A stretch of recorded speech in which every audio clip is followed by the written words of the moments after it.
PTN ਦੇਖਣ ਵਾਲੇ ਸਮੁੱਚੇ ਦਰਸ਼ਕਾਂ ਨੂੰ ਦਵਿੰਦਰ ਸਿੰਘ ਬੈਨੀਪਾਲ ਵੱਲੋਂ ਪਿਆਰ ਅਤੇ ਸਤਿਕਾਰ ਸਹਿਤ ਸਤਿ ਸ਼੍ਰੀ ਅਕਾਲ। ਦਾ ਬੈਨੀਪਾਲ ਸ਼ੋਅ ਵਿੱਚ ਤੁਹਾਡਾ ਸਭਨਾਂ ਦਾ ਨਿੱਘਾ ਸਵਾਗਤ।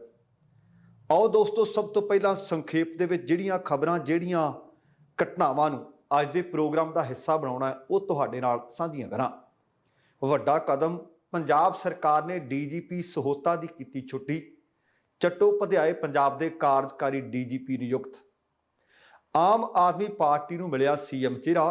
ਕੇਜਰੀਵਾਲ ਦੇ ਇਸ ਨਵੇਂ ਬਿਆਨ ਨੇ ਛੇੜੀ ਚਰਚਾ। ਪੰਜਾਬ ਦੇ ਨਵੇਂ DGP ਨੂੰ ਲੈ ਕੇ UPSC ਨੇ ਪੌਣੇ 3 ਮਹੀਨਿਆਂ ਬਾਅਦ ਸੱਦੀ ਬੈਠਕ। ਮੁੱਖ ਚੋਣ ਕਮਿਸ਼ਨਰ ਨੇ ਚੋਣ ਲੜਨ ਵਾਲੇ ਉਮੀਦਵਾਰਾਂ ਅਤੇ ਅਧਿਕਾਰੀਆਂ ਨੂੰ ਦਿੱਤੀ ਸਖਤ ਚੇਤਾਵਨੀ। ਅਤੇ ਸੁਖਬੀਰ ਬਾਦਲ ਸਾਹਮਣੇ ਡੇਰਾ ਬਾਬਾ ਨਾਨਕ ਵਿੱਚ ਰੱਖ ਦਿੱਤੀ ਗਈ ਇੱਕ ਵੱਡੀ ਸ਼ਰਤ। ਦੋਸਤੋ, ਇਹ ਅਤੇ ਇਹਨਾਂ ਦੇ ਇਲਾਵਾ ਕੁਝ ਹੋਰ ਜਾਣਕਾਰੀਆਂ ਆਪਣੇ ਅੱਜ ਦੇ ਪ੍ਰੋਗਰਾਮ ਦੌਰਾਨ ਸ਼ਾਮਲ ਰਹਿਣਗੀਆਂ। ਤੁਹਾਨੂੰ ਸਭਨਾਂ ਨੂੰ ਬੇਨਤੀ ਹੈ ਕਿ ਜੇਕਰ ਪ੍ਰੋਗਰਾਮ ਚੰਗਾ ਲੱਗਿਆ ਫਿਰ ਲਾਈਕ ਤੇ ਸ਼ੇਅਰ ਜ਼ਰੂਰ ਕਰ ਦੇਣਾ ਤੇ ਕਮੈਂਟ ਬਾਕਸ ਦੇ ਵਿੱਚ ਕਮੈਂਟ ਜ਼ਰੂਰ ਕਰਨੇ। ਦੂਸਰੀ ਬੇਨਤੀ ਇਹ ਕਿ ਜੇਕਰ ਰੋਜ਼ਾਨਾ ਪ੍ਰੋਗਰਾਮ ਵੇਖਦੇ ਹੋ, ਸੁਣਦੇ ਹੋ ਜਾਂ ਪ੍ਰੋਗਰਾਮ ਪੰਜਾਬ ਬੋਲਦਾ ਵਿੱਚ ਰੋਜ਼ਾਨਾ ਜੁੜਦੇ ਹੋ ਪਰ ਹਾਲੇ ਤੱਕ ਤੁਸੀਂ ਆਪਣੇ ਇਸ ਚੈਨਲ ਨੂੰ ਸਬਸਕ੍ਰਾਈਬ ਨਹੀਂ ਕੀਤਾ ਤਾਂ ਕਿਰਪਾ ਕਰਕੇ ਸਬਸਕ੍ਰਾਈਬ ਕਰਕੇ ਨੋਟੀਫਿਕੇਸ਼ਨ ਵਾਲੀ ਘੰਟੀ ਵੀ ਜ਼ਰੂਰ ਔਨ ਕਰ ਲੈਣੀ।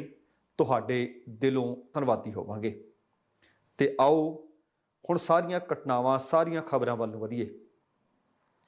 ਇੱਕ ਪਾਸੇ ਕੁਝ ਕੁ ਦਿਨਾਂ ਤੋਂ ਬਾਅਦ UPSC ਨੇ ਪੰਜਾਬ ਦਾ ਕਿਹੜਾ DGP ਹੋਵੇ, ਕਿਹਨੂੰ ਉਸ ਪੈਨਲ ਦੇ ਵਿੱਚੋਂ ਰੱਖਿਆ ਜਾਵੇ ਤੇ ਕਿਹਨੂੰ ਬਾਹਰ ਦਾ ਰਸਤਾ ਦਿਖਾਉਣਾ ਹੈ, ਇਹਦੇ ਵਾਸਤੇ ਆਪਣੀ ਮੀਟਿੰਗ ਸੱਦੀ ਹੈ। ਉਹਦਾ ਮੈਂ ਵੇਰਵਾ ਅੱਗੇ ਚੱਲ ਕੇ ਤੁਹਾਡੇ ਨਾਲ ਸਾਂਝਾ ਕਰਦਾ। ਪਰ ਉਹਦੇ ਤੋਂ ਪਹਿਲਾਂ ਪੰਜਾਬ ਸਰਕਾਰ ਨੇ ਇੱਕ ਵੱਡਾ ਫੈਸਲਾ ਕਰ ਲਿਆ। ਬੀਤੀ ਦੇਰ ਰਾਤ ਮੌਜੂਦਾ ਜਿਹੜੇ ਕਾਰਜਕਾਰੀ DGP ਇਕਬਾਲਪ੍ਰੀਤ ਸਿੰਘ ਸਹੋਤਾ ਸੀ, ਉਹਨਾਂ ਨੂੰ ਬਦਲ ਦਿੱਤਾ ਹੈ, ਉਹਨਾਂ ਨੂੰ ਲਾਂਭੇ ਕਰ ਦਿੱਤਾ ਹੈ ਅਤੇ ਉਹਨਾਂ ਦੀ ਥਾਂ ਤੇ ਸਿਧਾਰਥ ਚੱਟੋਪਧਿਆਏ ਨੂੰ ਕਾਰਜਕਾਰੀ DGP ਪੰਜਾਬ ਦਾ ਨਿਯੁਕਤ ਕਰ ਦਿੱਤਾ ਹੈ। ਮੈਂ ਇੱਥੇ ਇਹ ਜ਼ਰੂਰ ਦੱਸਣਾ ਚਾਹੁੰਦਾ ਕਿ ਚੱਟੋਪਧਿਆਏ ਉਹੀ ਪੁਲਿਸ ਅਫਸਰ ਨੇ ਜਿਹੜੇ ਪੰਜਾਬ ਕਾਂਗਰਸ ਦੇ ਪ੍ਰਧਾਨ ਨਵਜੋਤ ਸਿੰਘ ਸਿੱਧੂ ਦੀ ਪਹਿਲੀ ਪਸੰਦ ਨੇ। ਲਗਾਤਾਰ ਉਹ ਇਸ ਗੱਲ ਦੀ ਪੈਰਵੀ ਕਰਦੇ ਆ ਰਹੇ ਸੀ ਕਿ ਸਹੋਤਾ ਨੂੰ ਬਦਲਿਆ ਜਾਵੇ ਅਤੇ ਉਹਨਾਂ ਦੀ ਥਾਂ ਤੇ ਚੱਟੋਪਧਿਆਏ DGP ਨਿਯੁਕਤ ਕੀਤੇ ਜਾਣ। ਤੁਹਾਨੂੰ ਇਹ ਵੀ ਯਾਦ ਹੋਣਾ ਹੈ ਕਿ ਜਦੋਂ ਸਹੋਤਾ ਨੂੰ ਚੰਨੀ ਸਰਕਾਰ ਨੇ DGP ਨਿਯੁਕਤ ਕਰ ਦਿੱਤਾ ਸੀ ਤਾਂ ਨਵਜੋਤ ਸਿੰਘ ਸਿੱਧੂ ਨੇ ਗੁੱਸੇ ਵਿੱਚ ਆ ਕੇ ਆਪਣੇ ਅਹੁਦੇ ਤੋਂ ਅਸਤੀਫਾ ਤੱਕ ਦੇ ਦਿੱਤਾ ਸੀ। ਹੁਣ ਇਸ ਨਿਯੁਕਤੀ ਤੋਂ ਬਾਅਦ ਇਹਦੇ ਮਾਇਨੇ ਕੀ ਕੱਢੇ ਜਾ ਸਕਦੇ ਹੈ, ਕਿਉਂਕਿ ਬੀਤੇ ਕਈ ਦਿਨਾਂ ਤੋਂ ਇੱਕ ਰਫੜ ਪਿਆ ਹੋਇਆ, ਆਪਾਂ ਉਹਦਾ ਵੀ ਜ਼ਿਕਰ ਕਰਨਾ ਹੈ। ਇਸ ਕਰਕੇ ਇਹਦੇ ਜਿਹੜੇ ਮਾਇਨੇ ਨੇ ਇਸ ਨਿਯੁਕਤੀ ਤੋਂ ਬਾਅਦ, ਭਾਵੇਂ ਉਹ ਡਰੱਗ ਵਾਲਾ ਮਾਮਲਾ ਹੈ, ਭਾਵੇਂ ਬੇਅਦਬੀ ਵਾਲਾ ਮਾਮਲਾ ਹੈ, ਉਮੀਦ ਹੈ ਕਿ ਇਹਨਾਂ ਤੇ ਕੋਈ ਸ਼ਾਇਦ ਆਖ ਰਿਹਾ ਮੈਂ ਕਿ ਵੱਡੀ ਕਾਰਵਾਈ ਹੋ ਸਕਦੀ। ਉਹਦਾ ਕਾਰਨ ਹੈ ਬੀਤੇ 3-4 ਦਿਨਾਂ ਤੋਂ, ਅਸਲ ਦੇ ਵਿੱਚ ਬੀਤੇ ਸ਼ੁੱਕਰਵਾਰ ਤੋਂ ਲਗਾਤਾਰ ਪੰਜਾਬ ਦੇ ਉਪ ਮੁੱਖ ਮੰਤਰੀ ਤੇ ਗ੍ਰਹਿ ਮੰਤਰੀ ਰੰਧਾਵਾ ਸਾਹਿਬ ਸੰਕੇਤ ਦਿੰਦੇ ਆ ਰਹੇ ਨੇ ਕਿ ਇਹਨਾਂ ਦੋ ਵੱਡੇ ਮਸਲਿਆਂ ਦੇ ਉੱਤੇ ਕੋਈ ਕਾਰਵਾਈ ਕਰ ਦਿੱਤੀ ਜਾਏਗੀ। 2 ਦਿਨ ਪਹਿਲਾਂ ਚਰਨਜੀਤ ਸਿੰਘ ਚੰਨੀ ਹੋਰਾਂ ਦਾ ਵੀ ਇਹੀ ਬਿਆਨ ਸੀ ਅਤੇ 2 ਦਿਨ ਪਹਿਲਾਂ ਦੇ ਬਿਆਨ ਨਵਜੋਤ ਸਿੰਘ ਸਿੱਧੂ ਹੋਰਾਂ ਦੇ ਵੀ ਲਗਭਗ ਇੱਧਰ ਵਾਲੇ ਪਾਸੇ ਹੀ ਹੈ। ਬਿਊਰੋ ਆਫ ਇਨਵੈਸਟੀਗੇਸ਼ਨ ਦੇ ਮੁਖੀ ਨੇ SK ਅਸਥਾਨਾ, ਉਹਨਾਂ ਦੀ ਇੱਕ ਨੋਟਿੰਗ ਲੀਕ ਹੋਈ ਸੀ। ਉਹ ਨੋਟਿੰਗ ਲੀਕ ਹੋਣ ਤੋਂ ਬਾਅਦ ਮੁੱਖ ਮੰਤਰੀ ਇਸ ਮਾਮਲੇ ਦੇ ਵਿੱਚ ਕੇਸ ਦਰਜ ਕਰਨ ਦੇ ਬਾਵਜੂਦ 3 ਦਿਨਾਂ ਤੱਕ ਉਹ ਕਹਿੰਦੇ ਸੀ ਕਿ ਭਾਈ DGP ਸਾਹਿਬ ਇਹਦੇ ਤੇ ਕੇਸ ਦਰਜ ਕਰੋ। ਕਈ ਦਿਨ ਲੰਘ ਗਏ, ਕੋਈ ਕੇਸ ਦਰਜ ਹੋਇਆ ਨਹੀਂ, ਕੋਈ ਕਾਰਵਾਈ ਹੋਈ ਨਹੀਂ। ਇਸ ਵਾਸਤੇ ਇਹ ਨਿਯੁਕਤੀ ਇਸ ਕਰਕੇ ਹੋਰ ਵੀ ਮਹੱਤਵਪੂਰਨ ਹੈ। ਡਰੱਗਸ ਮਾਮਲੇ ਦੀ ਜਾਂਚ ਫਿਰ ਤੋਂ ਕਰਨ ਨੂੰ ਲੈ ਕੇ SK ਅਸਥਾਨਾ ਨੇ ਇੱਕ ਲੰਬੀ ਚੌੜੀ ਚਿੱਠੀ, ਕਹਿੰਦੇ ਨੇ ਕਿ 40 ਪੰਨਿਆਂ ਦੀ ਚਿੱਠੀ ਸੀ, ਤੇ ਉਹ ਚਿੱਠੀ ਲਿਖੀ ਸੀ DGP ਸਹੋਤਾ ਨੂੰ, ਜਿਹਦੇ ਕੁਝ ਕੁ ਪੇਜ 4 ਸਫੇ ਸਨ, 4 ਪੇਜ ਸੀ, ਕੁਝ ਹਿੱਸਾ ਸੀ ਲੀਕ ਹੋ ਗਿਆ ਸੀ। ਲੀਕ ਹੋਈ ਨੋਟਿੰਗ ਦੇ ਵਿੱਚ ਸਪਸ਼ਟ ਤੌਰ ਤੇ ਲਿਖਿਆ ਸੀ ਕਿ ਜੇ ਹਾਈ ਕੋਰਟ ਅਤੇ ਇਨਫੋਰਸਮੈਂਟ ਡਾਇਰੈਕਟੋਰੇਟ ਸ਼੍ਰੋਮਣੀ ਅਕਾਲੀ ਦਲ ਦੇ ਲੀਡਰ ਬਿਕਰਮ ਸਿੰਘ ਮਜੀਠੀਆ ਖਿਲਾਫ ਕੋਈ ਕਾਰਵਾਈ ਨਹੀਂ ਕਰ ਰਹੀ ਤਾਂ ਉਹ ਕਾਰਵਾਈ ਕਿਵੇਂ ਕਰ ਲੈਣ। ਇਹ ਨੋਟਿੰਗ ਲੀਕ ਹੋਣ ਤੇ 14 ਤਰੀਕ ਨੂੰ ਹੀ ਮੁੱਖ ਮੰਤਰੀ ਨੇ ਨੋਟਿਸ ਲਿਆ ਸੀ, ਕੇਸ ਦਰਜ ਕਰਨ ਦੇ ਆਦੇਸ਼ ਦਿੱਤੇ ਸੀ, ਪਰ 16 ਤਰੀਕ ਤੱਕ ਇਕਬਾਲਪ੍ਰੀਤ ਸਿੰਘ ਸਹੋਤਾ ਨੇ ਕੋਈ ਕਾਰਵਾਈ ਨਾ ਕੀਤੀ, ਕੋਈ ਕੇਸ ਨਾ ਦਰਜ ਕੀਤਾ। ਇਸ ਮਾਮਲੇ ਤੇ ਪਤਾ ਲੱਗਿਆ ਕਿ ਪਹਿਲਾਂ ਤਾਂ ਨਵਜੋਤ ਸਿੰਘ ਸਿੱਧੂ ਦੀ ਉਹ ਨਾਪਸੰਦ ਸਨ। ਇਸ ਮਸਲੇ ਤੋਂ ਬਾਅਦ ਇਕਬਾਲਪ੍ਰੀਤ ਸਿੰਘ ਸਹੋਤਾ ਨੂੰ CM ਚੰਨੀ ਦੀ ਨਾਰਾਜ਼ਗੀ ਵੀ ਝੱਲਣੀ ਪਈ ਤੇ ਉਹਨਾਂ ਨੂੰ DGP ਦੇ ਅਹੁਦੇ ਤੋਂ ਹੁਣ ਲਾਂਭੇ ਕਰ ਦਿੱਤਾ ਗਿਆ। ਜਿਸ ਤਰ੍ਹਾਂ ਮੈਂ ਸ਼ੁਰੂ ਕੀਤੀ ਸੀ ਖਬਰ ਕਿ ਉਧਰਲੇ ਪਾਸੇ ਲਗਭਗ ਪੌਣੇ 3 ਮਹੀਨੇ ਹੋ ਗਏ यूपीएससी ने दरअसल पंजाब का नवा डीजीपी कौन होवे ये तय करना होंदा है। पता लग्या कि पंजाब का डीजीपी कौन होवेगा, इस तो बाद एक सूचीबद्ध कमेटी की बैठक बुला लई है ਅਤੇ ਉਹ बैठक आने वाली 21 तरीक ਨੂੰ 21 ਦਸੰਬਰ ਨੂੰ ਹੋਣੀ है। पर उस तो कुछ दिन पहला चट्टोपाध्याय ਨੂੰ पंजाब का कार्यकारी डीजीपी नियुक्त कर दिता गया। ये वड्डी खबर है। हुण ਇਹਦੇ ਵਿੱਚ पता लग्या कि ਜਿਹੜੀ ਇਹ मीटिंग सदी है पंजाब के मुख ਸਕੱਤਰ अनिरुद्ध तिवाड़ी होणगे, ਵਧੀਕ मुख ਸਕੱਤਰ अनुराग वर्मा होणगे ਅਤੇ एक होर सीनियर अधिकारी भी शामिल होना है। पंजाब सरकार ने यूपीएससी ਨੂੰ पैनल तय करने ਲਈ 10 सीनियर अफसरां ਦੇ ਨਾਮ ਭੇਜੇ ਹੋਏ ਹੈ। तकरीबन पौने 3 ਮਹੀਨੇ ਹੋ ਗਏ ਹੈ ਤੇ ਉਹਨਾਂ ਦੇ ਵਿੱਚੋਂ ਕਿਸੇ ਇੱਕ ਨੂੰ ਡੀਜੀਪੀ ਲਾਇਆ ਜਾਊ। ਇਹ ਮਾਮਲਾ ਲਗਾਤਾਰ ਗਰਮਾਉਂਦਾ ਰਿਹਾ ਹੈ। ਕੈਪਟਨ ਅਮਰਿੰਦਰ ਸਿੰਘ ਜਦੋਂ ਮੁੱਖ ਮੰਤਰੀ ਹਟੇ ਹੈ, ਉਹਨਾਂ ਦੇ ਹਟਣ ਤੋਂ ਬਾਅਦ ਚਰਨਜੀਤ ਸਿੰਘ ਚੰਨੀ ਜਦੋਂ ਸੀਐਮ ਬਣੇ, ਮੈਂ ਜ਼ਿਕਰ ਕਰ ਰਿਹਾ ਸੀ ਕਿ ਡੀਜੀਪੀ ਦਿਨਕਰ ਗੁਪਤਾ ਨੂੰ ਹਟਾ ਦਿੱਤਾ ਗਿਆ, ਇਕਬਾਲਪ੍ਰੀਤ ਸਿੰਘ ਸਹੋਤਾ ਨੂੰ ਕਾਰਜਕਾਰੀ ਡੀਜੀਪੀ ਲਾ ਦਿੱਤਾ ਗਿਆ। ਨਵਜੋਤ ਸਿੰਘ ਸਿੱਧੂ ਇਹਦੇ ਨਾਰਾਜ਼ਗੀ ਆਪਣੀ ਪ੍ਰਗਟਾਉਂਦੇ ਆ ਤੇ 1986 ਬੈਚ ਦੇ ਆਈਪੀਐਸ ਅਫਸਰ ਐਸ ਚਟੋਪਾਧਿਆਏ ਨੂੰ ਲਾਉਣਾ ਚਾਹੁੰਦੇ ਸੀ, ਜਿਨ੍ਹਾਂ ਦਾ ਮੈਂ ਤੁਹਾਡੇ ਨਾਲ ਜ਼ਿਕਰ ਕੀਤਾ ਕਿ ਅੱਜ ਕਾਰਜਕਾਰੀ ਉਹਨਾਂ ਨੂੰ ਡੀਜੀਪੀ ਨਿਯੁਕਤ ਕਰ ਦਿੱਤਾ ਗਿਆ। ਆਪਣੀ ਗੱਲ ਜਦੋਂ ਬਣਦੀ ਨਾ ਦੇਖੀ ਅਸਤੀਫਾ ਦੇ ਦਿੱਤਾ ਸੀ। ਹੁਣ ਕਾਂਗਰਸ ਹਾਈ ਕਮਾਨ ਨੇ ਕੁਝ ਵੀ ਆਖੀਏ ਕਿ ਨਵਜੋਤ ਸਿੰਘ ਸਿੱਧੂ ਦੇ ਤਿੱਖੇ ਤੇਵਰਾਂ ਦੇ ਅੱਗੇ ਥੋੜੀ ਜੀ ਆਪਣੀ ਸਥਿਤੀ ਸਪਸ਼ਟ ਵੀ ਕੀਤੀ, ਥੋੜੇ ਝੁਕੇ ਵੀ। ਫਿਰ ਸਿੱਧੂ ਤੇ ਚੰਨੀ ਦੀ ਬੈਠਕ ਵੀ ਕਰਵਾਈ। ਤੈਅ ਹੋਇਆ ਕਿ 30 ਸਤੰਬਰ ਤੋਂ ਪਹਿਲਾਂ ਇੱਕ ਪੈਨਲ यूपीएससी ਨੂੰ ਭੇਜਿਆ ਜਾਊ ਤਾਂ ਕਿ ਐਸ ਚਟੋਪਾਧਿਆਏ ਦੇ ਨਾਂ ਤੇ ਵੀ ਵਿਚਾਰ ਕੀਤਾ ਜਾ ਸਕੇ। ਇਸੇ ਤਰ੍ਹਾਂ ਉਦੋਂ ਦੇ ਡੀਜੀਪੀ ਦਿਨਕਰ ਗੁਪਤਾ ਇੱਕ ਹਫ਼ਤੇ ਲਈ ਛੁੱਟੀ ਤੇ ਚਲੇ ਗਏ ਸੀ। ਹੁਣ ਇਹ ਪੈਨਲ ਨੇ ਸਿਲੈਕਟ ਕਰਨਾ ਹੈ। ਸਿਲੈਕਟ ਕਰਨ ਦੀ ਇਹ ਦੁਵਿਧਾ ਬਣੀ ਹੋਈ ਹੈ ਕਿ ਪੰਜਾਬ ਸਰਕਾਰ ਵੱਲੋਂ ਜਿਹੜਾ ਪੈਨਲ ਭੇਜਿਆ ਗਿਆ ਉਹਦੇ ਵਿੱਚ ਡੀਜੀਪੀ ਦੇ ਅਹੁਦੇ ਨੂੰ ਖਾਲੀ ਕਦੋਂ ਤੋਂ ਮੰਨਿਆ ਜਾਵੇ। ਦਰਅਸਲ ਇਹਦੇ ਬਾਬਤ यूपीएससी ਨੇ ਪੰਜਾਬ ਸਰਕਾਰ ਤੋਂ 2 ਵਾਰੀ ਪੁੱਛ ਪੜਤਾਲ ਵੀ ਕੀਤੀ ਹੈ। ਹੁਣ ਜੇਕਰ ਸਰਕਾਰ 30 ਸਤੰਬਰ ਨੂੰ ਦੇਰ ਰਾਤ ਭੇਜੇ ਗਏ ਪੈਨਲ ਨੂੰ ਕੱਟ ਆਫ ਡੇਟ ਮੰਨਦੀ ਹੈ ਤਾਂ ਐਸ ਚਟੋਪਾਧਿਆਏ ਦਾ ਨਾਮ ਇਸ ਪੈਨਲ 'ਚ ਆ ਸਕਦਾ, ਭਾਵ ਉਹ ਡੀਜੀਪੀ ਲੱਗ ਸਕਦੇ ਆ। ਪਰ ਉਸ ਦਿਨ ਉਹਦਾ ਖਾਲੀ ਨਹੀਂ ਸੀ ਕਾਨੂੰਨੀ ਤੌਰ ਤੇ, ਕਿਉਂਕਿ ਦਿਨਕਰ ਗੁਪਤਾ ਸਿਰਫ ਇੱਕ ਹਫ਼ਤੇ ਦੀ ਛੁੱਟੀ ਤੇ ਗਏ ਸੀ, ਭਾਵ ਉਹ ਡੀਜੀਪੀ ਤਾਂ ਸਨ ਪਰ ਛੁੱਟੀ ਤੇ ਸੀ। 4 ਅਕਤੂਬਰ ਨੂੰ ਸਰਕਾਰ ਨੇ ਉਹਨਾਂ ਦਾ ਤਬਾਦਲਾ ਕੀਤਾ ਸੀ। ਤਬਾਦਲਾ ਕਰਕੇ ਸਹੋਤਾ ਨੂੰ ਕਾਰਜਕਾਰੀ ਡੀਜੀਪੀ ਲਗਾ ਦਿੱਤਾ ਸੀ। ਜੇਕਰ ਡੀਜੀਪੀ ਦਾ ਅਹੁਦਾ 5 ਅਕਤੂਬਰ ਤੋਂ ਖਾਲੀ ਮੰਨਿਆ ਜਾਵੇ ਤਾਂ ਨਵਜੋਤ ਸਿੰਘ ਸਿੱਧੂ ਦੀ ਪਹਿਲੀ ਪਸੰਦ ਤੇ ਹੁਣ ਦੇ ਕਾਰਜਕਾਰੀ ਡੀਜੀਪੀ ਐਸ ਚਟੋਪਾਧਿਆਏ ਉਹ ਇਸ ਪੈਨਲ ਤੋਂ ਬਾਹਰ ਹੁੰਦੇ ਆ। 31 ਮਾਰਚ 2022 ਤੋਂ ਪਹਿਲਾਂ ਰਿਟਾਇਰ ਹੋ ਰਹੇ ਨੇ, ਪਰ ਇਹ ਪੈਨਲ 'ਚ ਉਹਨਾਂ ਦਾ ਨਾਮ ਭੇਜਿਆ ਗਿਆ। ਹੁਣ ਇਹਦੇ 'ਚ ਭੇਜੇ ਕੌਣ ਗਏ ਸੀ, ਕਿਹਦਾ ਨਾਂ ਸੀ? 1986 ਬੈਚ ਦੇ ਆਈਪੀਐਸ ਅਫਸਰ ਐਸ ਚਟੋਪਾਧਿਆਏ ਨੇ। 1987 ਬੈਚ ਦੇ ਅਧਿਕਾਰੀ ਦਿਨਕਰ ਗੁਪਤਾ ਵੀ ਨੇ ਜਿਹੜੇ ਪਹਿਲਾਂ ਡੀਜੀਪੀ ਸਨ। 1987 ਬੈਚ ਦੇ MK ਤਿਵਾੜੀ ਅਤੇ VK ਭਵਰਾ ਨੇ। 1988 ਬੈਚ ਦੇ ਪ੍ਰਬੋਧ ਕੁਮਾਰ ਨੇ, ਰੋਹਿਤ ਚੌਧਰੀ ਨੇ। 1999 ਬੈਚ ਦੇ ਸੰਜੀਵ ਕਾਲੜਾ ਨੇ, ਪਰਾਗ ਜੈਨ ਨੇ ਅਤੇ 1991 ਬੈਚ ਦੇ VK ਉੱਪਲ ਦੇ ਨਾਮ ਇਸ ਪੈਨਲ ਨੂੰ ਭੇਜੇ ਹੋਏ ਨੇ। ਹੁਣ ਜੇਕਰ 30 ਸਤੰਬਰ ਕੱਟ ਆਫ ਡੇਟ ਮੰਨੀ ਗਈ ਤਾਂ ਚਟੋਪਾਧਿਆਏ ਸਭ ਤੋਂ ਸੀਨੀਅਰ ਨੇ ਤੇ ਉਹਨਾਂ ਦਾ ਗੁਣੀਆਂ ਪੈ ਸਕਦਾ ਹੈ। ਪਰ ਉਹਦੇ ਤੋਂ ਪਹਿਲਾਂ ਹੀ ਪੰਜਾਬ ਸਰਕਾਰ ਨੇ ਉਹਨਾਂ ਨੂੰ ਕਾਰਜਕਾਰੀ ਡੀਜੀਪੀ ਨਿਯੁਕਤ ਕਰ ਦਿੱਤਾ। ਵੇਖਦੇ ਹਾਂ ਕਿ ਉਧਰੋਂ ਪੈਨਲ ਕਿਹਦੇ ਨਾਮ ਨੂੰ ਹਰੀ ਝੰਡੀ ਦਿੰਦਾ ਤੇ ਕੱਟ ਆਫ ਡੇਟ ਕਿਹੜੀ ਮੰਨਦਾ ਤੇ ਜਿਹਨੂੰ ਲੈ ਕੇ ਹੁਣ ਤੱਕ ਪੇਚ ਫਸਿਆ ਹੋਇਆ ਹੈ। ਤੇ ਨਾਲ ਇਹ ਵੀ ਦੇਖਣਾ ਹੋਏਗਾ ਕਿ ਨਵਜੋਤ ਸਿੰਘ ਸਿੱਧੂ ਲੰਬੇ ਸਮੇਂ ਤੋਂ ਕਹਿੰਦੇ ਆ ਰਹੇ ਨੇ ਕਿ ਜੇਕਰ ਮੇਰੇ ਹੱਥ ਵਿੱਚ ਤਾਕਤ ਹੋਵੇ ਤੇ ਮੈਂ ਜਿਹੜੇ ਆ ਕੇਸ ਪੈਂਡਿੰਗ ਪਏ ਨੇ ਉਹਨਾਂ ਦੇ ਉੱਤੇ ਘੁੱਗੀ ਮਰਵਾ ਸਕਦਾ। ਹੁਣ ਇਹ ਉਹਨਾਂ ਦੇ ਨੇੜਲੇ ਅਫਸਰ ਨੇ, ਇਹਨਾਂ ਨੂੰ ਡੀਜੀਪੀ ਲਵਾਉਣ ਦੇ ਵਾਸਤੇ ਉਹ ਤਰਲੋ ਮੱਛੀ ਹੁੰਦੇ ਰਹੇ ਆ। ਹੁਣ ਵੇਖਦੇ ਹਾਂ ਕਿ ਪੰਜਾਬ ਪੁਲਿਸ ਦੀ ਕਾਰਗੁਜ਼ਾਰੀ ਵਿੱਚ ਕੋਈ ਸੁਧਾਰ, ਕੋਈ ਨਵੀਂ ਚੀਜ਼ ਦੇਖਣ ਨੂੰ ਮਿਲਦੀ ਜਾਂ ਫਿਰ ਨਹੀਂ। ਪਰ ਮੁੱਖ ਚੋਣ ਕਮਿਸ਼ਨਰ ਕੱਲ ਪੰਜਾਬ ਦੇ ਦੌਰੇ ਤੇ ਸੀ। ਉਹਨਾਂ ਨੇ ਲਗਭਗ ਸਾਰੇ ਡੀਸੀ ਸਾਹਿਬਾਨਾਂ ਨਾਲ, ਐਸਐਸਪੀ ਸਾਹਿਬਾਨਾਂ ਦੇ ਨਾਲ ਮੁਲਾਕਾਤ ਵੀ ਕੀਤੀ ਹੈ ਤੇ ਨਾਲ ਕੁਝ ਸਖਤ ਚੇਤਾਵਨੀਆਂ ਦਿੱਤੀਆਂ ਨੇ। ਮੁੱਖ ਚੋਣ ਕਮਿਸ਼ਨਰ ਸੁਸ਼ੀਲ ਚੰਦਰਾ ਪੰਜਾਬ ਆਏ। ਪੰਜਾਬ ਦੇ ਅਧਿਕਾਰੀਆਂ ਨੂੰ ਉਹਨਾਂ ਨੇ ਆਖਿਆ ਕਿ ਨਿਰਪੱਖ ਹੋ ਕੇ ਡਿਊਟੀ ਕਰਿਓ, ਜੇ ਨਾ ਕੀਤੀ ਤਾਂ ਚੇਤਾਵਨੀ ਹੈ। ਚੇਤਾਵਨੀ ਵੀ ਸਖਤ ਦੇ ਕੇ ਕਹੇ ਨੇ। ਉਹਦੇ ਤੋਂ ਬਾਅਦ ਜਦੋਂ ਇਹਨਾਂ ਅਧਿਕਾਰੀਆਂ ਨਾਲ ਗੱਲਬਾਤ ਕੀਤੀ, ਗੱਲਬਾਤ ਤੋਂ ਬਾਅਦ ਪੱਤਰਕਾਰਾਂ ਦੇ ਨਾਲ ਵੀ ਗੱਲਬਾਤ ਕੀਤੀ ਤਾਂ ਮੁੱਖ ਚੋਣ ਕਮਿਸ਼ਨਰ ਚੰਦਰਾ ਨੇ ਕਿਹਾ ਕਿ ਸਿਆਸੀ ਪਾਰਟੀਆਂ ਦੇ ਨੁਮਾਇੰਦਿਆਂ ਦੇ ਨਾਲ ਮੀਟਿੰਗ ਕੀਤੀ ਹੈ ਤੇ ਮੀਟਿੰਗ ਦੌਰਾਨ ਸ਼ਿਕਾਇਤ ਮਿਲੀ ਹੈ ਕਿ ਚੋਣਾਂ 'ਚ ਲਾਭ ਲੈਣ ਦੇ ਵਾਸਤੇ ਕੁਝ ਚਹੇਤੇ ਅਫਸਰਾਂ ਦੀ ਨਿਯੁਕਤੀ ਕੀਤੀ ਜਾ ਰਹੀ ਹੈ। ਉਹਨਾਂ ਦੱਸਿਆ ਕਿ ਅਫਸਰਾਂ ਨੂੰ ਵਾਰ-ਵਾਰ ਬਦਲ ਤੇ ਚੋਣ ਨਤੀਜਿਆਂ ਦੇ ਦੌਰਾਨ ਸ਼ਰਾਬ ਅਤੇ ਪੈਸੇ ਦੀ ਵਰਤੋਂ ਕਰਨ ਦੀਆਂ ਸ਼ਿਕਾਇਤਾਂ ਵੀ ਮਿਲੀਆਂ ਨੇ, ਜਿਹਨੂੰ ਕਹਿੰਦੇ ਅਸੀਂ ਪ੍ਰਾਇਓਰਟੀ ਤੇ ਵੇਖ ਰਹੇ ਹਾਂ ਕਿ ਕਿਵੇਂ ਨਜਿੱਠੀਏ ਔਰ ਨਜਿੱਠਾਂਗੇ। ਚੇਤਾਵਨੀਆਂ ਕਿ ਇਹ ਕੰਮ ਚੱਲਣਾ ਨਹੀਂ। ਚੋਣ ਕਮਿਸ਼ਨਰ ਨੇ ਸਿਆਸੀ ਆਗੂਆਂ ਦੀ ਸ਼ਿਕਾਇਤ ਤੇ ਡਿਪਟੀ ਕਮਿਸ਼ਨਰਾਂ ਨੂੰ, ਐਸਐਸਪੀ ਨੂੰ, ਪੁਲਿਸ ਕਮਿਸ਼ਨਰਾਂ ਨੂੰ ਸਖਤ ਤਾੜਨਾ ਕਰ ਦਿੱਤੀ ਹੈ। ਉਹਨਾਂ ਕਿਹਾ ਕਿ ਸਿਆਸੀ ਪਾਰਟੀਆਂ ਨੂੰ, ਉਹਨਾਂ ਨੂੰ ਵੀ ਕਹਿੰਦੇ ਅਸੀਂ ਦੱਸ ਦਿੱਤਾ ਹੈ ਕਿ ਸਾਫ਼ ਸੁਥਰਾ ਅਕਸ ਵਾਲੇ ਉਮੀਦਵਾਰ ਚੋਣ ਮੈਦਾਨ ਵਿੱਚ ਉਤਾਰਿਓ, ਪਰ ਜੇਕਰ ਕਿਸੇ ਉਮੀਦਵਾਰ ਦੇ ਖਿਲਾਫ ਫੌਜਦਾਰੀ ਮੁਕੱਦਮਾ ਦਰਜ ਹੈ ਤਾਂ ਉਹ ਐਵੇਂ ਨਹੀਂ ਕਿ ਉਮੀਦਵਾਰ ਖੜ ਗਿਆ ਤੇ ਲੋਕਾਂ ਨੂੰ ਪਤਾ ਹੀ ਨਾ ਹੋਵੇ। ਉਹ ਕਹਿੰਦੇ ਘੱਟ ਤੋਂ ਘੱਟ 3 ਵੱਖੋ ਵੱਖਰੀਆਂ ਭਾਸ਼ਾਵਾਂ, ਭਾਵ ਅੰਗਰੇਜ਼ੀ 'ਚ ਹੋਵੇ, ਪੰਜਾਬੀ 'ਚ ਹੋਵੇ, ਹਿੰਦੀ 'ਚ ਹੋਵੇ। ਹੋ ਸਕਦਾ ਕੋਈ ਅੰਗਰੇਜ਼ੀ ਅਖਬਾਰ ਪੜ੍ਹਦਾ ਹੋਵੇ, ਕੋਈ ਹਿੰਦੀ ਪੜ੍ਹਦਾ ਹੋਵੇ, ਬਹੁਤੇ ਪੰਜਾਬੀ ਪੜ੍ਹਦੇ ਹੋਣ।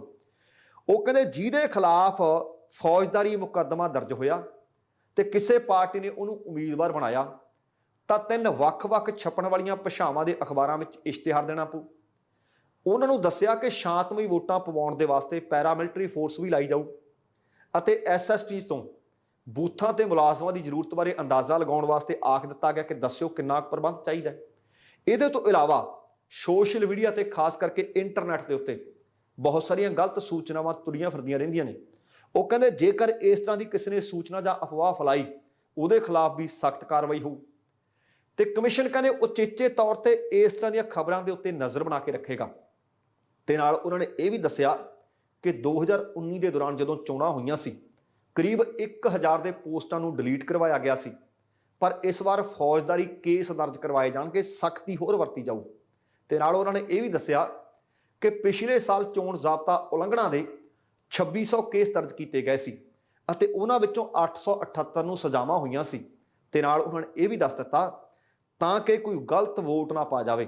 ਉਹ ਕਹਿੰਦੇ ਵੋਟਰ ਕਾਰਡ ਨੂੰ ਆਧਾਰ ਕਾਰਡ ਨਾਲ ਜੋੜਨਾ ਫੈਸਲਾ ਇਸੇ ਕਰਕੇ ਕੀਤਾ ਜਾ ਰਿਹਾ ਕਿ ਕੋਈ 2 ਥਾਂ ਤੇ ਵੋਟਾਂ ਨਾ ਪਾ ਜਾਏ ਤੇ ਇਹ ਫੈਸਲਾ ਕੇਂਦਰ ਸਰਕਾਰ ਨੇ ਲਿਆ। ਜਦੋਂ ਕਹਿੰਦੇ ਇਹਦੇ ਤੇ ਕਾਨੂੰਨ ਬਣ ਗਿਆ ਤਾਂ ਵੋਟਰ ਕਾਰਡ ਨੂੰ ਆਧਾਰ ਕਾਰਡ ਨਾਲ ਜੋੜ ਦਿੱਤਾ ਜਾਏਗਾ ਅਤੇ ਸਾਰੀਆਂ ਈਵੀਐਮਸ ਨੂੰ ਵੀ ਵੀਵੀਪੈਟ ਨਾਲ ਜੋੜਿਆ ਜਾਏਗਾ। ਹੁਣ ਤੁਸੀਂ ਦੇਖੋ ਕਿ ਸਖਤੀਆਂ ਤਾਂ ਕੀਤੀਆਂ ਜਾ ਰਹੀਆਂ ਨੇ। ਪੰਜਾਬ ਦੇ ਵਿੱਚ ਵੋਟਰਾਂ ਦੀ ਗਿਣਤੀ ਵੀ ਵਧੀ ਹੈ, ਪਰ ਮੈਂ ਕਈ ਵਾਰੀ ਪਹਿਲਾਂ ਪ੍ਰੋਗਰਾਮਾਂ 'ਚ ਵੀ ਜ਼ਿਕਰ ਕੀਤਾ ਇਸ ਗੱਲ ਦਾ ਕਿ ਹੋਣਾ ਚਾਹੀਦਾ ਕਿ ਚੋਣ ਮਨੋਰਥ ਪੱਤਰ ਕਾਨੂੰਨੀ ਤੌਰ ਤੇ ਇੱਕ ਸਜ਼ਾ ਜ਼ਾਬਤਾ ਦੇ ਘੇਰੇ 'ਚ ਆਵੇ ਕਿ ਜਿੰਨੇ ਵਾਅਦੇ ਕਰਦੇ ਹੋ ਜੇ ਉਹਨਾਂ ਵਿੱਚੋਂ ਆਪਣੀ 5 ਸਾਲਾਂ ਦੀ ਸਰਕਾਰ ਜਾਂ ਟਰਮ ਦੇ ਦੌਰਾਨ ਪੂਰੇ ਨਹੀਂ ਕੀਤੇ ਤਾਂ ਤੁਹਾਡੀ ਮਾਨਤਾ ਰੱਦ ਹੋਵੇਗੀ। ਘੱਟੋ ਘੱਟ ਲੋਕਾਂ ਨੂੰ ਬੇਵਕੂਫ ਬਣਾਉਣੋਂ ਫਿਰ ਪਾਰਟੀਆਂ ਹਟਣਗੀਆਂ, ਐਲਾਨ ਕਰਨੋਂ ਪਾਰਟੀਆਂ ਹਟਣਗੀਆਂ ਤੇ ਉਹਨਾਂ ਨੂੰ ਜਵਾਬਦੇਹ ਬਣਾਇਆ ਜਾਣਾ ਚਾਹੀਦਾ ਹੈ। ਉਮੀਦ ਹੈ ਕਿ ਚੋਣ ਕਮਿਸ਼ਨ ਆਉਂਦੇ ਸਮੇਂ 'ਚ ਇੱਧਰ ਵੀ ਧਿਆਨ ਦੇਵੇਗਾ। ਤੇ ਦੂਸਰਾ ਧਿਆਨ ਜਿਹੜਾ ਦੇਣ ਵਾਲਾ ਹੈ, ਭਾਵੇਂ ਸੱਤਾਧਾਰੀ ਹੋਣ ਭਾਵੇਂ ਕੋਈ ਹੋਰ ਰਵਾਇਤੀ ਪਾਰਟੀਆਂ ਹੋਣ, ਇਹ ਤੁਹਾਨੂੰ ਵੀ ਪਤਾ ਹੈ, ਚੋਣ ਕਮਿਸ਼ਨਰ ਨੂੰ ਵੀ ਪਤਾ ਹੋਣਾ ਹੈ ਕਿ ਜਿੰਨੀ ਖਰਚ ਦੀ ਸੀਮਾ ਮਿੱਥੀ ਹੋਈ ਹੈ ਕਿ ਉਹਦੇ ਅੰਦਰ ਚੋਣਾਂ ਲੜ ਲੈਂਦੇ ਆ। ਜੇ ਤੁਸੀਂ ਜਾਣਦੇ ਹੋ, ਮੈਂ ਜਾਣਦਾ, ਤਾਂ ਚੋਣ ਕਮਿਸ਼ਨਰ ਨੇ ਅੱਖਾਂ ਤੇ ਪੱਟੀ ਕਿਉਂ ਬੰਨੀ ਹੋਈ ਹੈ। ਹੁਣ ਪੰਜਾਬ ਦੇ ਵਿੱਚ ਪਤਾ ਲੱਗਿਆ ਕਿ ਜਿਹੜੀ ਵੋਟਰਾਂ ਦੀ ਗਿਣਤੀ ਹੈ ਉਹਦੇ ਵਿੱਚ 1,22,396 ਨੇ ਜਿਹੜੀਆਂ ਉਹ ਮਹਿਲਾਵਾਂ ਨੇ। ਇਸ ਵਾਰ 1,72,608 ਉਹ ਵੋਟਰ ਹੋਣਗੇ ਜਿਨ੍ਹਾਂ ਨੇ ਪਹਿਲੀ ਵਾਰੀ ਆਪਣੀ ਵੋਟ ਦੀ ਅਧਿਕਾਰ ਦੀ ਵਰਤੋਂ ਕਰਨੀ ਹੈ। ਤੇ ਕੁੱਲ ਜਿਹੜੀਆਂ ਵੋਟਾਂ ਨੇ ਪੰਜਾਬ ਦੇ ਵਿੱਚ ਇਸ ਵਕਤ 2,11,00,000 ਦੱਸੀਆਂ ਗਈਆਂ ਨੇ ਜਿਨ੍ਹਾਂ ਨੇ ਵੋਟ ਪਾਉਣੀ ਹੈ। ਚੰਗਾ ਹੋਵੇ ਕਿ ਹਰ ਇੱਕ ਵੋਟਰ ਵੋਟ ਪਾਉਣ ਵਾਸਤੇ ਆਪਣੇ ਘਰ ਤੋਂ ਬਾਹਰ ਨਿਕਲੇ, ਨਹੀਂ ਬਾਅਦ ਦੇ ਵਿੱਚ ਤਾਂ ਫਿਰ ਪਛਤਾਵਾ ਪੱਲੇ ਹੈ। ਫਿਰ ਇਹ ਕਹਿਣ ਦੇ ਅਸੀਂ ਹੱਕਦਾਰ ਨਹੀਂ ਰਹਿੰਦੇ ਕਿ ਲੋਕਾਂ ਨੇ ਸਰਕਾਰ ਗਲਤ ਚੁਣ ਲਈ ਜੇ ਅਸੀਂ ਵੋਟ ਨਹੀਂ ਪਾਈ। ਜੇ ਵੋਟ ਪਾਈ ਹੈ, ਕੁਝ ਪੈਸਾ ਧੇਲਾ ਲੈ ਕੇ ਪਾਈ ਹੈ, ਕਹਿਣ ਦੇ ਫਿਰ ਵੀ ਅਸੀਂ ਹੱਕਦਾਰ ਨਹੀਂ। ਜ਼ਮੀਰਾਂ ਨਾ ਵੇਚਿਓ, ਆਪਣਾ ਭਵਿੱਖ ਨਾ ਵੇਚਿਓ, ਕਿਰਪਾ ਕਰਕੇ ਵੋਟ ਪਾਇਓ ਡੰਕੇ ਦੀ ਚੋਟ ਨਾਲ। ਜਿਹੜਾ ਉਮੀਦਵਾਰ ਕਿਸੇ ਵੀ ਪਾਰਟੀ ਦਾ ਹੋਇਆ, ਸਵਾਲ ਜ਼ਰੂਰ ਕਰਿਓ ਕਿ ਰਿਸ਼ਵਤਖੋਰੀ ਖਤਮ ਕਰੋਗੇ, ਰੁਜ਼ਗਾਰ ਦਿਓਗੇ, ਸਿੱਖਿਆ ਦਾ ਮਿਆਰ ਉੱਚਾ ਚੁੱਕੋਗੇ, ਸਿਹਤ ਦਾ ਮਿਆਰ ਉੱਚਾ ਚੁੱਕੋਗੇ। ਇਹ 4 ਬੁਨਿਆਦੀ ਲੋੜਾਂ ਨੇ, ਹਰ ਇੱਕ ਨੂੰ ਪੁੱਛ ਲਿਓ। ਤੇ ਜਿਨ੍ਹਾਂ ਨੇ ਪਹਿਲਾਂ ਸਰਕਾਰਾਂ ਚਲਾਈਆਂ ਨੇ ਉਹਨਾਂ ਨੂੰ ਇਹ ਵੀ ਪੁੱਛ ਲਿਓ ਕਿ ਪਿਛਲੀਆਂ ਸਰਕਾਰਾਂ ਦੇ ਵਕਤ ਦਾ ਸਾਨੂੰ ਵੇਰਵਾ ਦੇ ਦਿਓ ਕਿ ਇਹਨਾਂ ਮਸਲਿਆਂ ਦੇ ਉੱਤੇ ਤੁਸੀਂ ਕੀਤਾ ਕੀ ਸੀ। ਤੇ ਅਗਲੀ ਸੁਖਬੀਰ ਬਾਦਲ ਹੋਰਾਂ ਦੇ ਸਾਹਮਣੇ ਇੱਕ ਸ਼ਰਤ ਰੱਖ ਦਿੱਤੀ ਗਈ। ਸ਼ਰਤ ਰੱਖੀ ਗਈ ਜਦੋਂ ਸੁਖਬੀਰ ਬਾਦਲ ਡਿਪਟੀ ਸੀਐਮ ਸੁਖਜਿੰਦਰ ਸਿੰਘ ਰੰਧਾਵਾ ਦੇ ਹਲਕੇ 'ਚ ਇਲਾਕੇ 'ਚ ਉਧਰ ਤੁਰੇ ਫਿਰਦੇ ਸੀ, ਡੇਰਾ ਬਾਬਾ ਨਾਨਕ ਪਹੁੰਚੇ। ਡੇਰਾ ਬਾਬਾ ਨਾਨਕ ਦੇ ਵਿੱਚ ਇੱਕ ਰੈਲੀ ਨੂੰ ਸੰਬੋਧਨ ਕਰ ਰਹੇ ਸੀ ਤੇ ਉਹ ਰੈਲੀ ਅਕਾਲੀ ਉਮੀਦਵਾਰ ਰਵੀ ਕਿਰਨ ਸਿੰਘ ਕਾਹਲੋਂ ਦੇ ਹੱਕ ਵਿੱਚ ਸੀ, ਉਹ ਵੀ ਉੱਥੇ ਮੌਜੂਦ ਸੀ। ਇਸੇ ਦੌਰਾਨ ਮੰਚ ਤੇ ਸੰਬੋਧਨ ਕਰਨ ਆ ਗਏ ਅਕਾਲੀ ਆਗੂ, ਟਕਸਾਲੀ ਆਗੂ ਨੇ, ਸਿਆਣੇ ਆਗੂ ਨੇ ਮੋਹਨ ਸਿੰਘ ਪੱਖੋਕੇ। ਜਦੋਂ ਮੋਹਨ ਸਿੰਘ ਪੱਖੋਕੇ ਬੋਲਣ ਲੱਗੇ, ਸੁਖਬੀਰ ਸਿੰਘ ਬਾਦਲ ਨੂੰ ਸਿੱਧਾ ਸੰਬੋਧਨ ਕੀਤਾ ਤੇ ਉਹਨਾਂ ਦੇ ਅੱਗੇ ਇੱਕ ਸ਼ਰਤ ਰੱਖਤੀ। ਉਹ ਕਹਿੰਦੇ ਠੀਕ ਹੈ ਬਈ, ਤੁਸੀਂ ਅੱਜ ਇੱਥੇ ਆਏ ਹੋ, ਲੋਕਾਂ ਨੂੰ ਮੁਖਾਤਬ ਵੀ ਹੁੰਦੇ ਹੋ, ਪਰ ਸਾਡੀ ਵੀ ਸੁਣ ਕੇ ਜਾਇਓ। ਉਹ ਕਹਿੰਦੇ ਜੇਕਰ ਸਾਡੇ ਉਮੀਦਵਾਰ ਨੇ ਸਾਡੇ ਇਸ ਹਲਕੇ ਦੇ ਵਿੱਚੋਂ ਡਿਪਟੀ ਸੀਐਮ ਸੁਖਜਿੰਦਰ ਸਿੰਘ ਰੰਧਾਵਾ ਨੂੰ ਹਰਾਤਾ, ਫਿਰ ਸਾਡੀਆਂ ਸ਼ਰਤਾਂ ਸੁਣ ਕੇ ਜਾਇਓ। ਕਹਿੰਦੇ ਪਹਿਲੀ ਸ਼ਰਤ ਇਹ ਕਿ ਜੇਕਰ ਉਹ ਸੁਖਜਿੰਦਰ ਸਿੰਘ ਰੰਧਾਵਾ ਨੂੰ ਹਰਾਉਂਦੇ ਆ, ਘੱਟੋ ਘੱਟ 20,000 ਵੋਟਾਂ ਨਾਲ ਹਰਾਉਂਦੇ ਆ, ਤਾਂ ਉਹਨਾਂ ਦੇ ਉਮੀਦਵਾਰ ਨੂੰ ਅਹੁਦਾ ਵੀ ਸੁਖਜਿੰਦਰ ਸਿੰਘ ਰੰਧਾਵਾ ਦੇ ਬਰਾਬਰ ਦਾ ਹੋਵੇ, ਭਾਵ ਡਿਪਟੀ ਸੀਐਮ ਹੋਵੇ, ਨਾਲ ਗ੍ਰਹਿ ਮੰਤਰੀ ਹੋਵੇ, ਸਹਿਕਾਰਤਾ ਮੰਤਰੀ ਹੋਵੇ, ਜੇਲ੍ਹ ਮੰਤਰੀ ਹੋਵੇ। ਕਹਿੰਦੇ ਜੇ ਰਵੀ ਕਿਰਨ ਕਾਹਲੋਂ ਰੰਧਾਵਾ ਨੂੰ 15,000 ਵੋਟਾਂ ਦੇ ਫਰਕ ਨਾਲ ਹਰਾਉਂਦੇ ਆ, ਤਾਂ ਘੱਟੋ ਘੱਟ ਸਹਿਕਾਰਤਾ ਤੇ ਜੇਲ੍ਹ ਮੰਤਰਾਲਾ ਤਾਂ ਉਹਨੂੰ ਫਿਰ ਪੱਕਾ ਮਿਲਣਾ ਚਾਹੀਦਾ। ਉਹਦਾ ਕਾਰਨ ਨਾਲ ਦੱਸਿਆ, ਉਹਨਾਂ ਨੇ ਦਲੀਲ ਦਿੱਤੀ। ਉਹ ਕਹਿੰਦੇ ਕਾਂਗਰਸ ਦੀ ਇੱਕ ਵੱਡੀ ਵਿਕਟ ਸੁੱਟਣੀ ਹੈ, ਇਸ ਵਾਸਤੇ ਜਿਹੜਾ ਬੰਦਾ ਸੁਖਜਿੰਦਰ ਰੰਧਾਵਾ ਨੂੰ ਹਰਾਊ ਉਹਨੂੰ ਇਨਾਮ ਵੀ ਵੱਡਾ ਮਿਲਣਾ ਚਾਹੀਦਾ। ਹੁਣ ਪੱਖੋਕੇ ਦੀਆਂ ਇਹ ਸ਼ਰਤਾਂ ਸੁਣ ਕੇ ਅਕਾਲੀ ਦਲ ਦੇ ਪ੍ਰਧਾਨ ਸੁਖਬੀਰ ਸਿੰਘ ਬਾਦਲ ਨੇ ਭਾਵੇਂ ਉਸ ਵਕਤ ਜਵਾਬ ਤਾਂ ਨਹੀਂ ਕੋਈ ਦਿੱਤਾ, ਪਰ ਉਹਨਾਂ ਦੇ ਚਿਹਰੇ ਤੇ ਮੁਸਕਰਾਹਟ ਜ਼ਰੂਰ ਸੀ। ਤੇ ਆਪਣੇ ਵਿਰੋਧੀ ਦੇ ਖਿਲਾਫ ਇਹ ਗੱਲਾਂ ਸੁਣ ਕੇ, ਇਹ ਹੌਸਲਾ ਸੁਣ ਕੇ, ਇਹ ਵਿਸ਼ਵਾਸ, ਆਤਮ ਵਿਸ਼ਵਾਸ ਦੇਖ ਕੇ ਖੁਸ਼ ਬੜੇ ਹੋਏ, ਮੁਸਕਰਾਉਂਦੇ ਨਜ਼ਰ ਆਏ।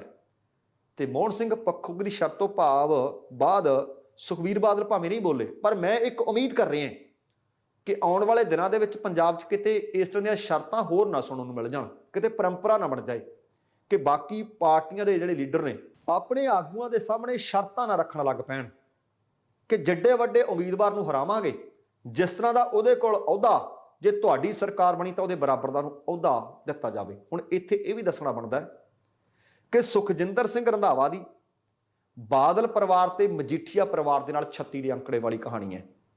ਸੁਖਬੀਰ ਤੇ ਮਜੀਠੀਆ ਦੇ ਨਾਲ ਰੰਧਾਵਾ ਰਾਜਨੀਤਿਕ ਤੌਰ ਤੇ ਨਹੀਂ, ਬਲਕਿ ਕਈ ਵਾਰੀ ਨਿੱਜੀ ਤੌਰ ਤੇ ਵੀ ਇੱਕ ਦੂਸਰੇ ਦੇ ਆਹਮੋ ਸਾਹਮਣੇ ਹੁੰਦੇ ਆ। ਕੁਝ ਦਿਨ ਪਹਿਲਾਂ ਦੀ ਗੱਲ ਹੈ ਕਿ ਰੰਧਾਵਾ ਨਿੱਜੀ ਤੌਰ ਤੇ ਸੁਖਬੀਰ ਦੇ ਬਾਰੇ ਟਿੱਪਣੀਆਂ ਕਰ ਚੁੱਕਿਆ, ਕਹਿੰਦੇ ਸੀ ਜੇਲ੍ਹ 'ਚ ਸੁੱਟ ਦਿਆਂਗੇ।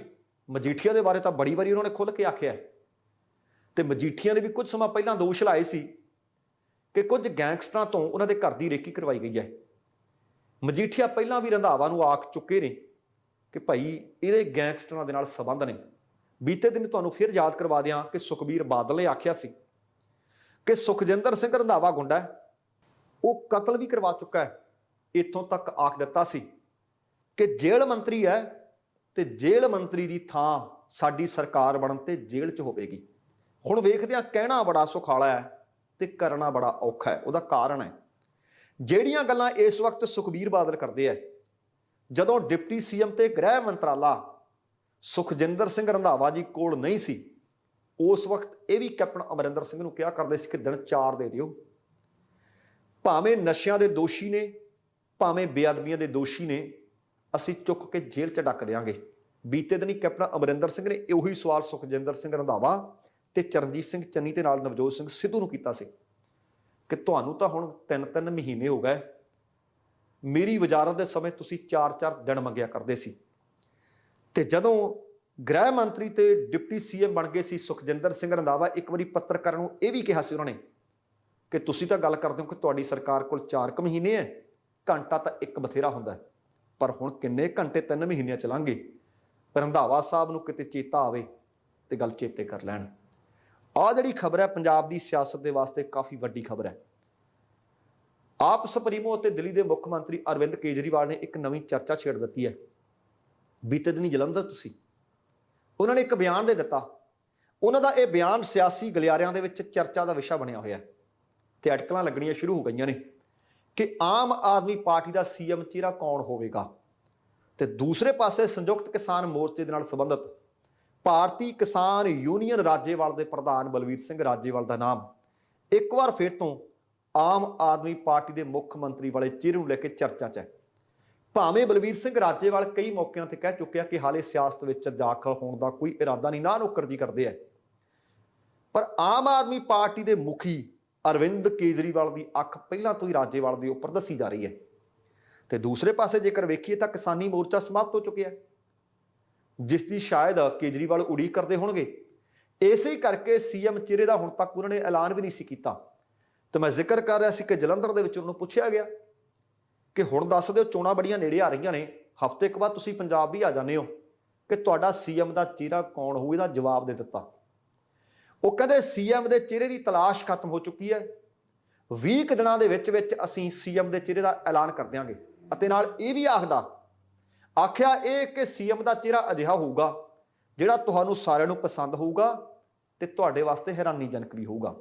ਹੁਣ ਇਹ ਜਦੋਂ ਆਖਿਆ ਕਿ ਤੁਹਾਨੂੰ ਪਸੰਦ ਹੋਊ, ਹੈਰਾਨੀਜਨਕ, ਉਹ ਭਗਵੰਤ ਮਾਨ ਉੱਥੇ ਹੀ ਸੀ। ਸ਼ਾਇਦ ਇਹ ਇਸ਼ਾਰਾ ਕਿ ਭਗਵੰਤ ਮਾਨ ਨੂੰ ਸੀਐਮ ਦਾ ਚਿਹਰਾ ਨਹੀਂ ਬਣਾਇਆ ਜਾਊਗਾ। ਹੁਣ ਜਦੋਂ ਕੇਜਰੀਵਾਲ ਦਾ ਇਹ ਬਿਆਨ ਆ ਗਿਆ, ਇਹਦੇ ਤੋਂ ਬਾਅਦ ਸਿਆਸੀ ਗਲਿਆਰਿਆਂ ਦੇ ਵਿੱਚ ਚਰਚਾ ਦਾ ਹੋਣਾ ਸੁਭਾਵਿਕ ਸੀ। ਰਾਜੇਵਾਲ ਸਾਹਿਬ ਦੇ ਨਾਮ ਦੀ ਚਰਚਾ ਮੁੜ ਛਿੜ ਗਈ ਹੈ। ਸੂਤਰਾਂ ਦੀ ਮੰਨੀਏ ਤਾਂ ਆਪ ਦੇ ਸਰਵੇ ਦੇ ਵਿੱਚ ਗੱਲ ਸਾਹਮਣੇ ਆਈ ਹੈ ਕਿ ਜੇਕਰ ਆਪ ਰਾਜੇਵਾਲ ਨੂੰ ਚਿਹਰਾ ਬਣਾ ਦਿੰਦੀ ਹੈ ਤਾਂ ਕਿਸਾਨੀ ਵੋਟ ਖਿੱਚੀ ਜਾ ਸਕਦੀ ਹੈ, ਮਜ਼ਦੂਰਾਂ ਦੀ ਵੋਟ ਖਿੱਚੀ ਜਾ ਸਕਦੀ ਹੈ। ਕਿਉਂਕਿ ਆ ਜਿਹੜਾ ਕਿਸਾਨੀ ਸੰਘਰਸ਼ ਚੱਲਿਆ, ਇੱਕ ਵੱਡੇ ਕੱਦ ਦੇ ਲੀਡਰ ਵਜੋਂ ਉੱਭਰ ਕੇ ਬਲਵੀਰ ਸਿੰਘ ਰਾਜੇਵਾਲ ਸਾਹਮਣੇ ਆਏ ਨੇ। ਤੇ ਦੂਸਰੇ ਪਾਸੇ ਇਹ ਵੀ ਹੈ ਕਿ ਬਹੁਤੀਆਂ ਕਿਸਾਨ ਜਥੇਬੰਦੀਆਂ ਸਿਆਸਤ ਵਿੱਚ ਆਉਣ ਦੇ ਹੱਕ ਵਿੱਚ ਨਹੀਂ ਨੇ, ਪਰ ਆਮ ਕਿਸਾਨਾਂ ਦੀ, ਆਮ ਲੋਕਾਂ ਦੀ ਆਵਾਜ਼ ਹੈ ਕਿ ਕਿਸਾਨਾਂ ਦੀ ਪਾਰਟੀ ਹੀ ਬਣ ਜਾਣੀ ਚਾਹੀਦੀ ਹੈ ਤਾਂ ਜੋ ਰਵਾਇਤੀ ਪਾਰਟੀਆਂ ਤੋਂ ਖੜਾ ਛੁਡਾਇਆ ਜਾ ਸਕੇ। ਚਰਚਾ ਹੈ ਕਿ ਰਾਜੇਵਾਲ ਸਾਹਿਬ ਕਿਸਾਨ ਯੂਨੀਅਨ ਦੇ ਅਹੁਦੇ ਤੋਂ ਅਸਤੀਫਾ ਦੇ ਦੇਣਗੇ ਤੇ ਆਮ ਆਦਮੀ ਪਾਰਟੀ ਵਿੱਚ ਸ਼ਾਮਲ ਹੋ ਸਕਦੇ ਹੈ। ਪਰ ਇਹਦੇ ਬਾਬਤ ਯੂਨੀਅਨ ਦੇ ਅੰਦਰ ਇੱਕ ਰਾਏ ਨਹੀਂ ਹੈ। ਆਉਣ ਵਾਲੇ ਦਿਨਾਂ ਦੇ ਵਿੱਚ ਯੂਨੀਅਨ ਦੀ ਮੀਟਿੰਗ ਹੋਊ, ਇਹਦੇ ਬਾਬਤ ਕੋਈ ਫੈਸਲਾ ਲਿਆ ਜਾ ਸਕਦਾ। ਪਰ ਦੂਸਰੇ ਪਾਸੇ ਕੱਲ ਲੱਖਾ ਸਿਧਾਣਾ ਦਰਬਾਰ ਸਾਹਿਬ ਨਤਮਸਤਕ ਹੋਣ ਗਏ ਸੀ। ਉੱਥੇ ਉਹਨਾਂ ਨੂੰ ਪੁੱਛ ਲਿਆ ਗਿਆ ਕਿ ਚੋਣਾਂ ਬਾਬਤ ਕੀ ਕਹਿਣਾ ਚਾਹੁੰਦੇ ਹੋ। ਉਹ ਕਹਿੰਦੇ ਸਾਨੂੰ ਕਾਂਗਰਸ ਅਤੇ ਅਕਾਲੀ ਜਿਹੜੀਆਂ ਇਹ ਰਵਾਇਤੀ ਪਾਰਟੀਆਂ ਨੇ, ਇਹਨਾਂ ਤੋਂ ਖੜਾ ਛਡਾਉਣਾ ਪਊਗਾ, ਜਿਸ ਵਾਸਤੇ ਸਾਨੂੰ ਨਵੇਂ ਆਗੂ ਨੂੰ ਚੁਣਨਾ ਪਊ, ਉਹਨਾਂ ਨੂੰ ਮੂਹਰੇ ਲਾਉਣਾ ਪਊਗਾ। ਉਹ ਕਹਿੰਦੇ ਅਸੀਂ ਕਿਸਾਨਾਂ ਤੇ ਮਜ਼ਦੂਰਾਂ ਨੇ ਦਿੱਲੀ ਮੋਰਚਾ ਫਤਿਹ ਕੀਤਾ ਹੈ, ਸਾਡੇ 'ਚ ਪਰਖੇ ਹੋਏ ਲੀਡਰ ਹੈਗੇ ਆ, ਉਹਨਾਂ ਨੂੰ ਚੋਣ ਲੜਨੀ ਤੇ ਲੜਾਉਣੀ ਚਾਹੀਦੀ ਹੈ। ਤੇ ਜੇਕਰ ਅਸੀਂ ਸਿਆਸਤ ਨਹੀਂ ਕਰਨੀ, ਜੇਕਰ ਅਸੀਂ ਸਿਆਸਤ ਵਿੱਚ ਆਉਣਾ ਹੀ ਨਹੀਂ, ਫਿਰ ਸਾਨੂੰ ਦਿੱਲੀ ਮੋਰਚਾ ਲਾਏ ਦਾ ਫਾਇਦਾ ਕੋਈ ਨਹੀਂ ਹੋਣਾ। ਭਾਵ ਉਹਨਾਂ ਦਾ ਕਹਿਣਾ ਸੀ ਕਿ ਜਿਹੜੇ ਆਗੂ ਅੱਗੇ ਲਾ ਕੇ ਦਿੱਲੀ ਮੋਰਚਾ ਫਤਿਹ ਕਰ ਸਕਦੇ ਆ, ਉਹਨਾਂ ਨੂੰ ਚੋਣ ਵੀ ਲੜਨੀ ਚਾਹੀਦੀ ਹੈ। ਤੇ ਉਮੀਦ ਹੈ ਕਿ ਇਹਨਾਂ ਆਉਣ ਵਾਲੀਆਂ ਚੋਣਾਂ ਵਿੱਚ ਲੱਖਾ ਸਿਧਾਣਾ ਵੀ ਚੋਣ ਲੜਨਗੇ। ਇਹਦੇ ਨਾਲ ਹੀ ਪੰਜਾਬ ਦੀ ਸਭ ਤੋਂ ਵੱਡੀ ਕਿਸਾਨ ਜਥੇਬੰਦੀ ਹੈ ਜੋਗਿੰਦਰ ਸਿੰਘ ਉਗਰਾਹਾਂ ਵਾਲੀ। ਉਗਰਾਹਾਂ ਸਾਹਿਬ ਦਾ ਬਿਆਨ ਵੀ ਸਾਹਮਣੇ ਆਇਆ। ਉਹਨਾਂ ਦੇ ਬਿਆਨ ਦੇ ਵੀ ਕਈ ਮਾਇਨੇ ਕੱਢੇ ਜਾ ਰਹੇ ਨੇ, ਜਿਸ ਤੋਂ ਲੱਗਦਾ ਕਿ ਸ਼ਾਇਦ ਰਾਜੇਵਾਲ ਸਾਹਿਬ ਸਿਆਸਤ ਵਿੱਚ ਕੁੱਦ ਸਕਦੇ ਆ। ਉਗਰਾਹਾਂ ਸਾਹਿਬ ਨੇ ਆਖਿਆ ਕਿ ਕਿਸਾਨ ਮੋਰਚਾ ਖੇਤੀ ਕਾਨੂੰਨਾਂ ਦੇ ਰੱਦ ਹੋਣ ਤੋਂ ਬਾਅਦ ਖਤਮ ਹੋ ਚੁੱਕਿਆ, ਅਸੀਂ ਜਿੱਤ ਚੁੱਕੇ ਹਾਂ, ਅਸੀਂ ਘਰਾਂ ਨੂੰ ਵਾਪਸ ਪਰਤ ਆਏ ਹਾਂ। ਉਹ ਕਹਿੰਦੇ ਜੇਕਰ ਕੋਈ ਕਿਸਾਨ ਜਾਂ ਕਿਸਾਨ ਆਗੂ ਚੋਣ ਲੜਨਾ ਚਾਹੁੰਦਾ ਹੈ ਤਾਂ ਉਹਨੂੰ ਰੋਕਿਆ ਨਹੀਂ ਜਾ ਸਕਦਾ, ਉਹ ਚੋਣ ਲੜ ਸਕਦਾ। ਉਹਨਾਂ ਦਾ ਕਹਿਣਾ ਸੀ ਕਿ ਭਾਵੇਂ ਸਾਡੀ ਜਿਹੜੀ ਯੂਨੀਅਨ ਹੈ ਉਹ ਚੋਣਾਂ ਤੋਂ ਲਾਂਭੇ ਰਹੂ, ਦੂਰ ਰਹੂ ਅਤੇ ਨਾ ਹੀ ਕਿਸੇ ਪਾਰਟੀ ਦੀ ਹਮਾਇਤ ਕਰੂ, ਪਰ ਚੋਣ ਲੜਨ ਵਾਲੇ ਕਿਸੇ ਵੀ ਕਿਸਾਨ ਆਗੂ ਦਾ, ਕਿਸੇ ਵੀ ਕਿਸਾਨ ਲੀਡਰ ਦਾ ਉਹ ਵਿਰੋਧ ਨਹੀਂ ਕਰਨਗੇ। ਹੁਣ ਇਹ ਜਿਹੜੀ ਗੱਲ ਹੈ, ਸਭ ਤੋਂ ਵੱਡੀ ਕਿਸਾਨ ਜਥੇਬੰਦੀ ਦੀ ਆਗੂ ਨੇ ਜੋਗਿੰਦਰ ਸਿੰਘ ਉਗਰਾਹਾਂ, ਇਸ਼ਾਰਾ ਉਹਨਾਂ ਦਾ ਵੀ ਇਹ ਹੋਈ ਹੈ ਕਿ ਜੇਕਰ ਕੋਈ ਵੀ ਕਿਸਾਨ ਆਗੂ ਚੋਣ ਲੜਦਾ ਇਹਦੇ 'ਚ ਵਿਰੋਧ ਤਾਂ ਕੋਈ ਨਹੀਂ। ਤੇ ਇਹ ਗੱਲ ਬੀਤੇ ਦਿਨ ਨਵਜੋਤ ਸਿੰਘ ਸਿੱਧੂ ਤੋਂ ਵੀ ਪੁੱਛੀ ਗਈ ਸੀ ਕਿ ਰਾਜੇਵਾਲ ਸਾਹਿਬ ਤੇ ਕੋਈ ਹੋਰ ਜਿਹੜੇ ਆਗੂ ਨੇ ਚੋਣ ਲੜਨੀ ਚਾਹੁੰਦੇ ਆ, ਉਹ ਕਹਿੰਦੇ ਸੀ ਲੜ ਲੈਣੀ ਚਾਹੀਦੀ ਹੈ। ਜਿਹੜਾ ਵਿਅਕਤੀ ਵੋਟਰ ਆ ਉਹ ਕਹਿੰਦੇ ਚੋਣ ਲੜੇ, ਉਹਦਾ ਇਹ ਸੰਵਿਧਾਨਕ ਹੱਕ ਹੈ। ਪਰ ਹੁਣ ਵੇਖਦੇ ਹਾਂ ਕਿ ਕੀ ਕਿਸਾਨ ਆਗੂ ਚੋਣ ਲੜਦੇ ਆ, ਕੀ ਕਿਸਾਨ ਆਗੂ ਕਿਸੇ ਪਾਰਟੀ ਨੂੰ ਜੁਆਇਨ ਕਰਦੇ ਆ, ਕਿਉਂਕਿ ਇਹਦਾ ਪੱਖ ਇੱਕ ਹੋਰ ਵੀ ਹੈ। ਜਿੰਨੀ ਦੇਰ ਤੱਕ ਇਹ ਮੋਰਚਾ ਚੱਲਦਾ ਰਿਹਾ, ਕਿਸਾਨ ਆਗੂਆਂ ਨੇ ਕਿਸੇ ਵੀ ਸਿਆਸੀ ਲੀਡਰ ਨੂੰ ਆਪਣੀ ਸਟੇਜ ਦੇ ਨੇੜੇ ਤੱਕ ਢੁੱਕਣ ਨਹੀਂ ਦਿੱਤਾ। ਕਹਿੰਦੇ ਸੀ ਕਿ ਸਿਆਸੀ ਆਗੂਆਂ ਤੋਂ ਅਸੀਂ ਦੂਰ ਰਹਿਣਾ ਹੈ। ਪਰ ਹੁਣ ਕਿਹੜੇ ਆਗੂ ਕਿਹੜੀ ਪਾਰਟੀ ਵਿੱਚ ਜਾਂਦੇ ਨੇ, ਇਹ ਆਉਣ ਵਾਲਾ ਸਮਾਂ ਦੱਸੇਗਾ। ਪਰ ਕੱਲ ਮੈਂ ਇੱਕ ਆਪਣੇ ਪੇਜ ਦੇ ਉੱਤੇ ਹੀ, YouTube ਚੈਨਲ ਦੇ ਉੱਤੇ ਹੀ, ਤੁਸੀਂ ਜਦੋਂ ਜਾਓਗੇ ਆਪਣੇ ਪੇਜ ਦੇ ਉੱਤੇ ਤਾਂ ਉੱਤੇ ਲਿਖਿਆ ਹੁੰਦਾ ਵੀਡੀਓ, ਪਲੇਲਿਸਟ, ਕਮਿਊਨਿਟੀ ਵਾਲਾ ਬਟਨ ਦੱਬਿਓ। ਉੱਥੇ ਇੱਕ ਸਵਾਲ ਪਾਇਆ ਸੀ, ਇੱਕ ਪੋਲ ਸੀ ਕਿ ਉਹਦੇ ਵਿੱਚ ਕੀ ਕਿਸਾਨ ਆਗੂ ਨੂੰ ਚੋਣ ਲੜਨੀ ਚਾਹੀਦੀ ਹੈ, ਉਹਦੇ ਵਿੱਚ ਹਾਂ ਜਾਂ ਨਾ ਦੇ ਬਾਬਤ ਤੁਹਾਡੇ ਕੋਲੋਂ ਪੁੱਛਿਆ ਗਿਆ ਸੀ। ਤੁਸੀਂ ਉੱਥੇ ਜਾ ਕੇ ਚੈੱਕ ਕਰ ਲੈਣਾ। ਬਹੁ ਗਿਣਤੀ ਵਿੱਚ ਆਪਣੇ ਦਰਸ਼ਕਾਂ ਨੇ ਆਖਿਆ ਕਿ ਕਿਸਾਨਾਂ ਨੂੰ ਚੋਣ, ਕਿਸਾਨ ਆਗੂ ਨੂੰ ਚੋਣ ਲੜਨੀ ਚਾਹੀਦੀ ਹੈ। ਸੋ ਫੈਸਲਾ ਤੁਹਾਡਾ ਹੈ। ਦੂਸਰਾ ਫੈਸਲਾ ਕਿਸਾਨ ਆਗੂਆਂ ਦਾ ਹੋਵੇਗਾ ਕਿ ਚੋਣ ਲੜਦੇ ਆ ਕਿ ਨਹੀਂ। ਪਰ ਗੁਰਨਾਮ ਸਿੰਘ ਚਲੂਨੀ ਡੇ 1 ਤੋਂ ਕਹਿੰਦੇ ਆ ਰਹੇ ਹੈ ਕਿ ਅਸੀਂ ਪਾਰਟੀ ਵੀ ਬਣਾਉਣੀ ਹੈ, ਅਸੀਂ ਚੋਣ ਵੀ ਲੜਨੀ ਹੈ। ਵੇਖਦੇ ਹਾਂ ਕਿ ਫੈਸਲਾ ਭਵਿੱਖ ਦੀ ਕੁੱਖ ਵਿੱਚ ਹੈ, ਕੀ ਹੁੰਦਾ ਹੈ ਕੀ ਨਹੀਂ ਹੁੰਦਾ। ਕੁੱਲ ਮਿਲਾ ਕੇ ਇਹ ਸੀ ਆਪਣਾ ਪ੍ਰੋਗਰਾਮ। ਜੇ ਚੰਗਾ ਲੱਗਿਆ ਤਾਂ ਲਾਈਕ ਤੇ ਸ਼ੇਅਰ ਜ਼ਰੂਰ ਕਰ ਦੇਣਾ, ਕਮੈਂਟ ਬਾਕਸ ਵਿੱਚ ਕਮੈਂਟ ਜ਼ਰੂਰ ਕਰਨੇ। ਦੂਸਰੀ ਬੇਨਤੀ, ਜੇਕਰ ਹਾਲੇ ਤੱਕ ਤੁਸੀਂ ਆਪਣੇ ਇਸ ਚੈਨਲ ਨੂੰ ਸਬਸਕ੍ਰਾਈਬ ਨਹੀਂ ਕੀਤਾ ਤਾਂ ਕਿਰਪਾ ਕਰਕੇ ਸਬਸਕ੍ਰਾਈਬ ਕਰਕੇ ਨੋਟੀਫਿਕੇਸ਼ਨ ਵਾਲੀ ਘੰਟੀ ਜ਼ਰੂਰ ਔਨ ਕਰ ਲੈਣੀ। ਤੁਹਾਡੇ ਦਿਲੋਂ ਧੰਨਵਾਦੀ ਹੋਵਾਂਗੇ। ਸਮਾਂ ਸਮਾਪਤ ਹੈ। ਜਾਣ ਤੋਂ ਪਹਿਲਾਂ ਕਹਾਂਗਾ, ਜ਼ਿੰਦਗੀ ਜਿੰਦਾਦਲੀ ਦਾ ਨਾਮ ਹੈ। ਦਵਿੰਦਰ ਸਿੰਘ ਬੈਨੀਪਾਲ ਨੂੰ ਆਗਿਆ ਦਿਓ। ਸਤਿ ਸ਼੍ਰੀ ਅਕਾਲ ਤੇ ਰੱਬ ਰਾਖਾ।